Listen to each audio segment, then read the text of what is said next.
今日は大好評楽天シリーズということで、今日も楽天のね、第一四半期決算ですかね、2025年度の第一四半期決算が、発表されたということで、それをネタにお話をしていきたいなと思っております。私、先に言っときますけれども、私、楽天の株持ってる株主でございます。以前から言ってる通り、投資の思考法というですね、後藤達也さんとの本とかでもね、お話をしてる通りなんですけれども、楽天株ですね。楽天モバイルをやめてもやめなくても、どっちに転んでもですね、株価は上がるんじゃないかというふうに思って投資をしてるみたいな話が多分あったと思うんですけれども、なので、真面目にね、決算発表資料とかね、読んでます。ということで、今回のハイライトなんですけれども、前四半期に比べて楽天モバイルというかね、赤字幅が実は拡大しているということで、当然そんな書き方はせずに、前年同期比、同四半期比プラスであるというような書き方をされております。そして回線数もですね、30万回線ぐらい増えてんじゃないかな。なので、月10万回線ペースぐらいで増えてはいるんですけれども、アープですね、ARPU 全然上がってません。前年同期比でも10円ぐらい上がってんのかな。もうほとんど横ばいと言ってもいいでしょう。1年以上そういうトレンドが、続いております。そして楽天モバイル、アープが上がる要素ゼロですね。どうやったら上がるん？どうやって追加課金していくんみたいな。もっともっとシェアが上がってね、2、30% ぐらいになって競争が収まったら、4キャリアでね、競争が収まったら、まだアープ伸ばせる余地あると思うんですけれども、今のところ楽天モバイルで追加課金して、ずっとユーザーでいてくれるユーザーさんはまだ全然いないんじゃないかなっていうことで、アープが伸びる気配は全くしませんと。なので実はだからモバイルの収益、回線数の割には全然収益伸びておりません。売上の伸びは鈍化しております。ということで、モバイル調子悪いと。で、そこに来てですね、楽天証券で不祥事が起きましたということで、口座乗っ取り事件でございます。一番被害が大きかったのが楽天証券のユーザーだというふうに言われておりますけれども、確かに証券業界って2段階認証してるところほとんどなくて、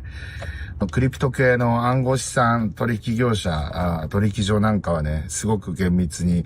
逆にそのもう2段階認証してねえとかなんかないんじゃないかっていうぐらいすごくちゃんとしてるんですけれども、それはね、ボクスったり被害に遭ったりとかする人たちが多いからなんだと思いますけれども、証券はあんまりやってきてなかった。そのツケがここに来て出てきたなっていう。でも銀行結構普通やってんのになんで証券やんないんだろうね。銀行とかクリプトは大体2段階認証してると思うんですけど、証券で確かにやってるとこ少ないんだよね。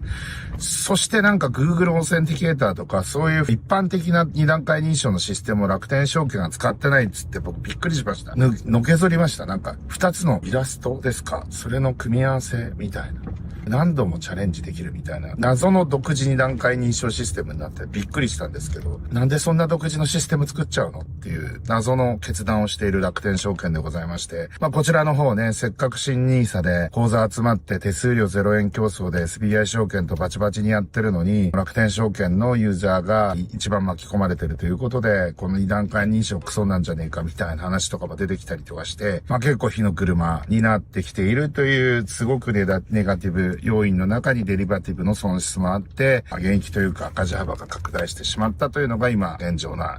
楽天の非常に厳しい決算でございました。ということで、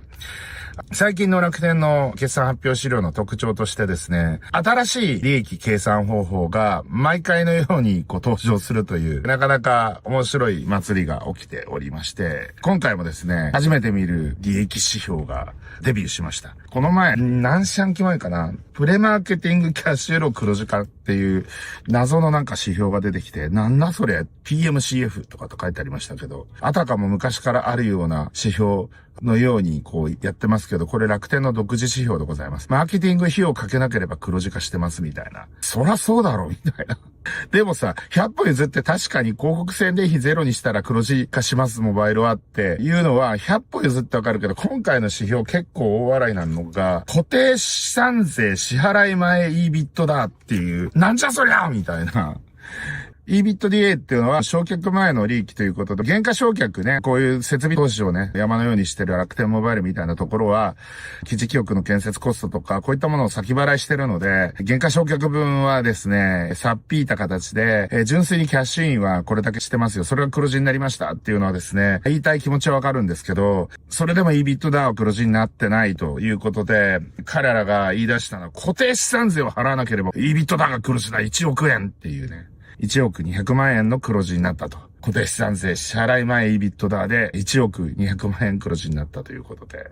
それをパチパチパチしてるっていう慢性資料が出てきてるのが、ちょっと不安ですよね。はい。楽天株ホルダーとして見ると、ぶっちゃけ結構厳しい決算でした。株価も下がりました。思ってたより結構厳しい決算で、先の見えないモバイル事業っていう感じがすごく否めない、そういった決算になってたと。もう何回も言いますけど、株&モバイルとかがめちゃくちゃユーザー数伸ばしてることを考えると、楽天モバイルは以前のように MVNO で楽天経済圏を取り込みながら、